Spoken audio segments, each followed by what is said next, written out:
I want to thank everybody for coming. Obviously, this is this is one of these occasions that I felt that, well, let's put it this way. Anybody that wants to have a surprise party, I have one suggestion: don't.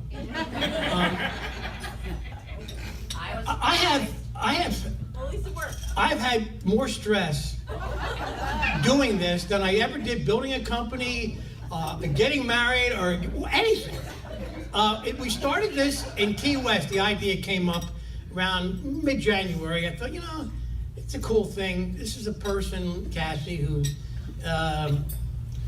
there's people in this world that need to be acknowledged once in a while. They don't look for it.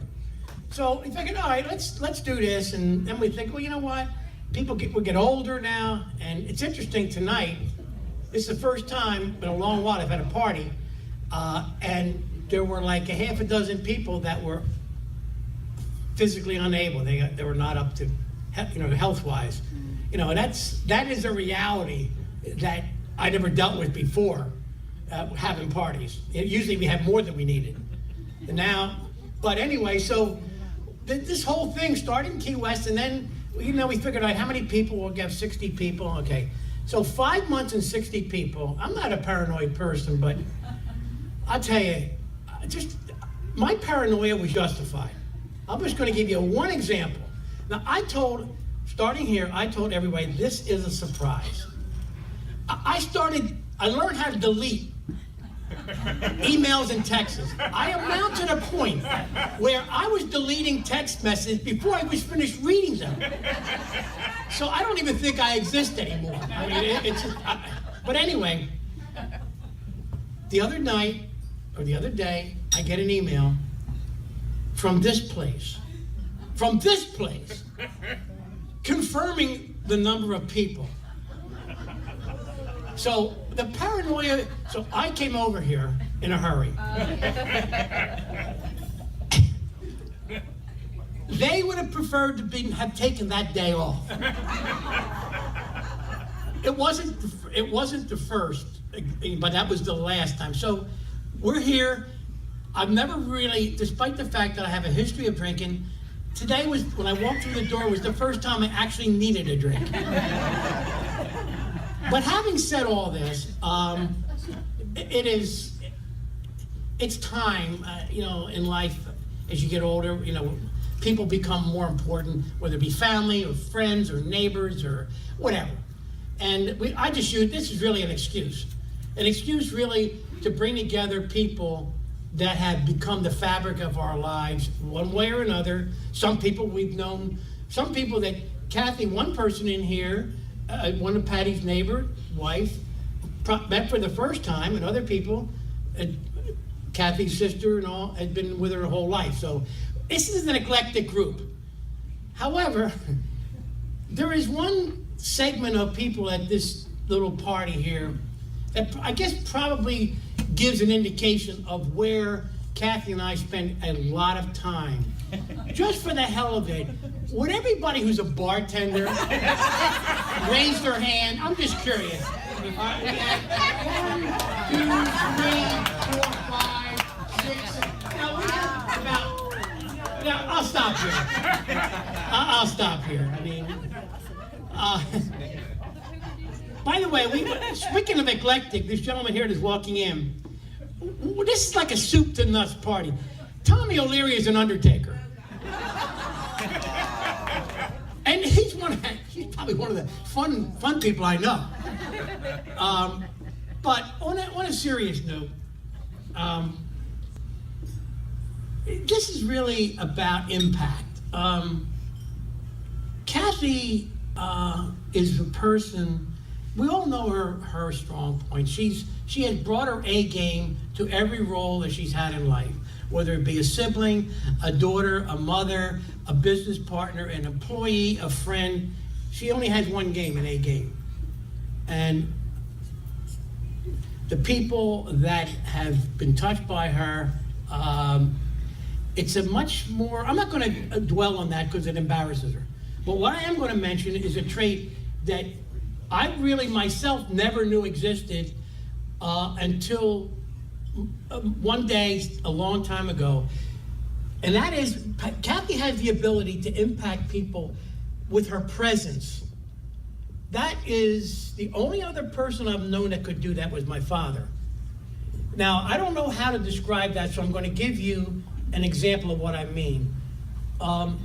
When I was 17, I was on a basketball team in Philadelphia, and we had a championship game at a place called Memorial Hall in Fairmount Park in West Philadelphia.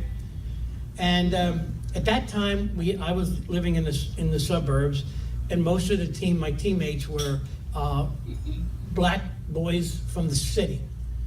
So that night, and people that are familiar with basketball games, after they have the layup drill, they have a buzzer goes off, and that means that everybody's got to clear the floor and get ready to start the game. Anyway, my dad came to all the games, but that night he was late because it was like sleeting outside. The place was packed, but he had his little spot he always sat in without any fanfare. So anyway, this buzzer goes off, Pop's not there, so we had a center, 6'8", 225-pound black boy from the hood in North Philly, Stanley Singletary. And he went over to the ref and said, we can't start until Mr. Mack's here. And you know, I'm 17 and I'm absorbed in my own world, and right about that moment, I came by and got sat down, and I went up to Stanley. I said, "What was that about?" So Mr. Mack is the first person in my life that I can count on to show up for me. No, I didn't quite understand that. So after the game on the way home that night, I said, "Dad, have you and Stanley, do you have any interactions?" He said, "No, never talked to him." He said, "But I just love his intensity for the game." And I thought about that, and the longer I thought about it, I realized that here's a person. That's what I mean by the presence. My father was there. The place was packed. And to this person, he was a constant. And I think if everybody reflects on their lives, I'm lucky because I've never had a day on this earth where I didn't have one of those two people, whether it was my father or my wife. And for a few years, they crossed paths and bonded. My dad, when he first met her, he said, she's the best thing ever happened to you. And here we are 30 years later, and I think he was right. Well, he was right. Anyway, anyway, I think that if you're lucky enough to have somebody like that, who just by their existence makes a difference. It's so subtle. It's like air. And you can't touch it or feel it or smell it. The only time you recognize air is when you don't have enough of it. That's the only time. I'm just going to tell two. First of all, I want to wish Martin, which is Kathy's brother here, happy birthday. Today actually is his birthday. By the way, part of the whole thing is to throw her off and to keep her not guessing, is to have a birthday party, not even in the month of her birthday. So, Martin and I have a little bonding. The first time we met, I actually met Kathy's mother. We were at Frank over here, our neighbor, was a bartender at the Mendenhall Inn. People in this area know where that is. So the first night I was set to meet Kathy's mother, Martin came and one or two others. We're sitting around this restaurant. There was a violin player going around. And Martin and I got into a spirited exchange. And this is the coolest, most succinct sentence I've ever heard from a human being in my life. We're starting to go at it. And Kathy's mother looked over to him and said, "Wait till he pays." I loved her from that moment on. And one last story, and then we're going to start with the dinner, and that is Kathy and I, our first date. When I first met Kathy, I asked her out, decided we're going to go down to the shore to a place used to call Betty Hutton. It was called the Sandcastle on the Black Horse Pike. It was Betty Hutton, an old actress. Her home was converted to a restaurant. Anyway, I'm down there with a friend of mine during the week of Memorial Day weekend. And so I'm asking him, I said, I got this really, really hot chick I'm going to take out Saturday night. I said, well, where should I take her? Well, we're having lunch at this Sandcastle. So he said, well, this place is cool. It's right on the bay. So this is a long time ago. So I went up to the maitre d'. I said, are you going to be here Saturday night and Memorial Day? Yeah, I'm going to be here. He said, listen, I gave him $20. Back then, big deal.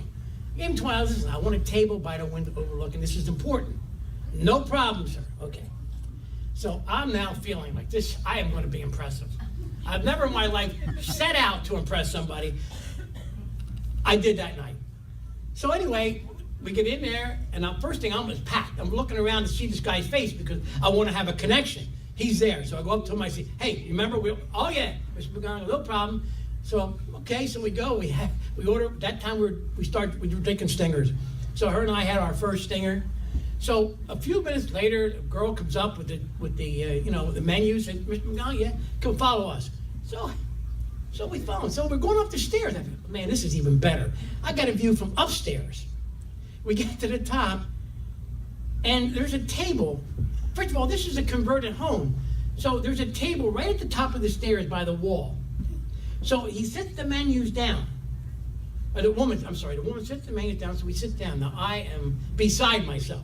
Not only is there no window, but everybody didn't go to the kitchen or the bathroom or the parking lot, goes by this table. Yeah.